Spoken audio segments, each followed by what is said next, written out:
E chegou a hora de economia do campo. Hoje vamos falar de mercado, câmbio e custo de produção. Para detalhar esses assuntos, está em nosso estúdio o assessor econômico da CNA, Paulo André Camuri. Muito bom dia, Paulo. Seja bem-vindo. Bom dia, Lara. Para começar, o mercado dos países emergentes está mais atrativo que o do Brasil? Tá sim, porque os países da Europa, alguns países da Europa e Estados Unidos têm praticado taxas de juros baixas, muito próximas de zero, em alguns lugares até negativas, para tentar estimular a economia desses países. Isso tem tornado os países emergentes, e principalmente o Brasil, bastante atrativo para esses investidores internacionais que buscam taxas de juros maiores. O Brasil tem uma taxa de juros de 14,25%, e com a normalização do nosso cenário político, o risco país tem caído significativamente. Então, isso tem atraído muito capital e tem feito com que ocorra uma valorização da taxa de câmbio. Agora, essa valorização do real em comparação com o dólar, ele deve continuar essa valorização? Sim, deve continuar porque, por exemplo, na semana passada foi divulgado o IPCA e a inflação veio um pouco maior do que esperado pelos analistas de mercado, que esperavam uma alta de 0,45 e ela veio 0,52. Então, isso faz com que o mercado já repense sobre a queda de taxa de juros no Brasil. E, por exemplo, eles esperavam que a taxa de juros caísse 0,75% nesse ano e agora já imaginam que vai cair só 0,5%. Então, isso significa que a taxa de juros continua bastante alta no Brasil no cenário curto e continua tendo essa atração para o investidor estrangeiro.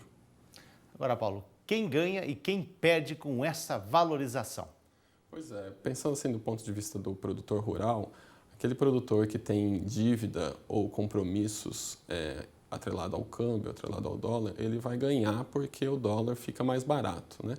Então, com o dólar mais barato, ele precisa de menos reais para cumprir esse compromisso em moeda estrangeira. Por outro lado, o produtor que volta muito dos seus produtos para exportação, ele acaba perdendo um pouco de competitividade. Então, tem que ver a estrutura de custos desse produtor. Agora, Paulo, isso influencia diretamente o custo de produção no setor agropecuário? Alguns produtos, alguns insumos, muitos insumos, depende do produtor que a gente está pensando, muitos insumos são importados e aí os preços desses insumos são atrelados ou, de alguma forma, são dependentes do dólar. Então, se o dólar está ficando mais barato, o preço desses insumos importados, por exemplo, fertilizantes, vai ficar mais barato, o preço desse insumo vai ficar mais barato em real. Agora, o produtor já está atrasado, até esse ano atrasou nos defensivos, está fazendo essa jogada. O produtor já aprendeu a fazer esse jogo, mas é um jogo arriscado, né? É um jogo arriscado porque qualquer previsão sobre câmbio é muito, muito difícil. Nós, economistas, não sabemos o que vai acontecer com o câmbio, valor de câmbio. Então, a gente espera que o câmbio caia, o mercado mesmo espera que o câmbio caia até 3,10, mais ou menos, no final do ano. No final do ano passado foi 3,90, por exemplo. Mas até chegar aos 3,10 ele pode um ou outro dia subir bastante e aí se o produtor tem um compromisso vencendo naquele dia, ele acaba pagando uma taxa maior. Ele é obrigado a fazer isso aí, porque não tem outro jeito. Essa jogada para ver se ganha um pouco no custo de produção, né? Isso. A nossa recomendação é que ele não aposte muito no câmbio, que ele planeje os seus compromissos de forma a se proteger dessa variação cambial. É isso, né? Porque o que os produtores podem esperar do cenário econômico, então, nos próximos meses?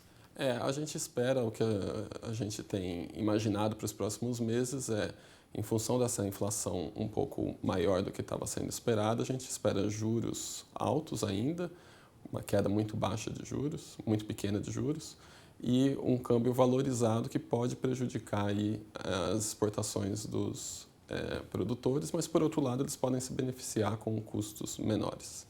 Ok, nós agradecemos então ao nosso estúdio assessor econômico da CNA, Paulo André Camuri. Muito obrigado pela participação. Obrigado, Lara.